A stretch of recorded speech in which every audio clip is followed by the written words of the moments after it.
So this is my favorite rig for the Blackmagic 6K. We're going to start with the Mid 49 base kit. So let's start with the Arca top handle. It's a sliding camera handle that has quarter 20, 3/8 with area locating pins and M4 20mm threaded holes plus 2 hot shoe mounts. This right here is the Mage Poco L to PL adapter. The mount is interchangeable. It's got a quarter 20 lens support thread on the bottom.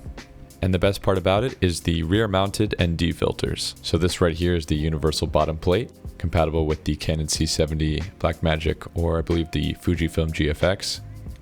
It has a Arca quick release on the bottom that you can use with your Ronin. It also has a lens mount support. This lens support is compatible with the Mage Poco that I'm using.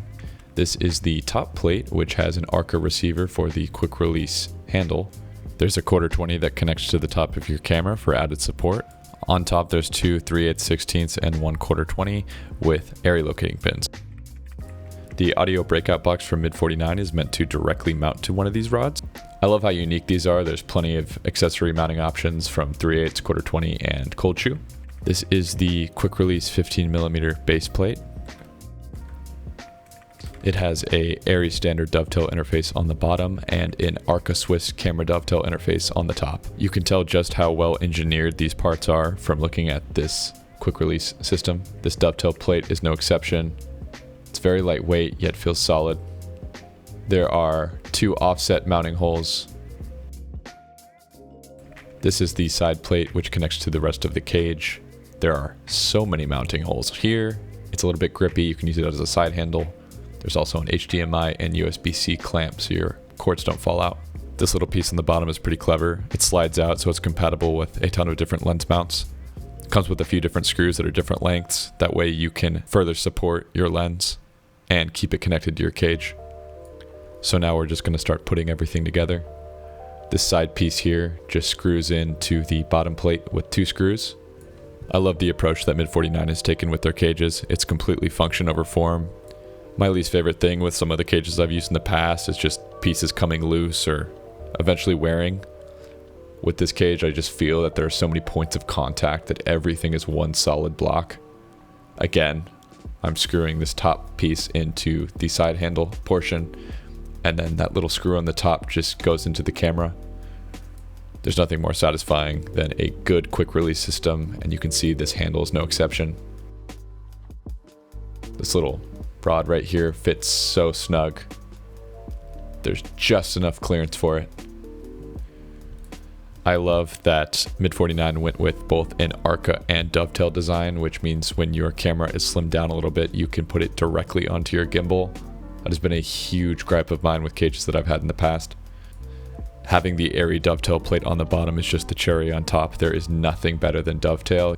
It's really solid and allows you to adjust your camera front to back on your tripod. It's also just the industry standard. You're going to see it on any professional film set.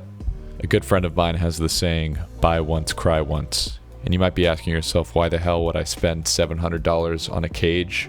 This cage was created by people working in the industry today. This equipment is almost over-engineered. It's that good. I'm not going to try to sit here and convince you that you need to spend all your money on this. But if you want to bring your camera onto a film set and be fast and be efficient, then I'm going to recommend you buy this. Anyways, you're going to need a counterweight, whatever you have in the front, mainly being your lens. So I'd put this wooden camera battery hinge on the back or something similar and throw in a battery.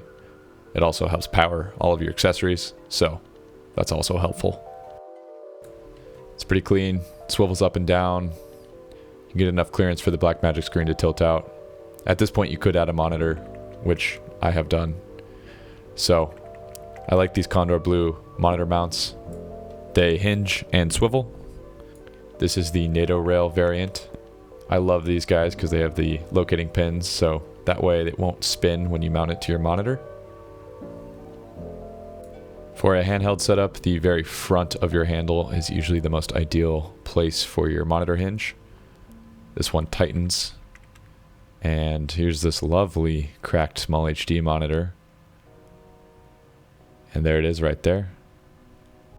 Mid 49 went through the trouble of 3D printing custom inserts that can go into this little HDMI hole for different size cables. So that way you can perfectly match it to your cable.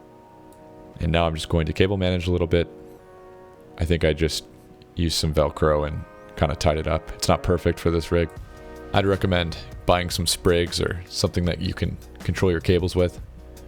So here we have the DZO Cata Ace full frame zoom lens. This is an interesting one. It's got a pretty good look to it. I might do another video on this separately, but so far it's working really, really well with this setup. So here it is in the Mofage Poco mount. And yes, I'm cringing just as hard as you at all three of these different colors just staring right at us, but if it works, you know. And yes, I couldn't escape these guys. So here's the Tilta Mirage matte box. Probably just going to run lens filtration on the front with this, or just use it for the top flag. And since it's light, it can go on a gimbal. To me, there's nothing worse than jerry-rigging 6 different camera manufacturers' cages together to try to make your own thing, only to run into problems on set over and over and over again. If this is you, buy this cage. It's also worth mentioning Mid49 has not paid me a cent for any of this video, but their stuff rocks, so you might want to check it out.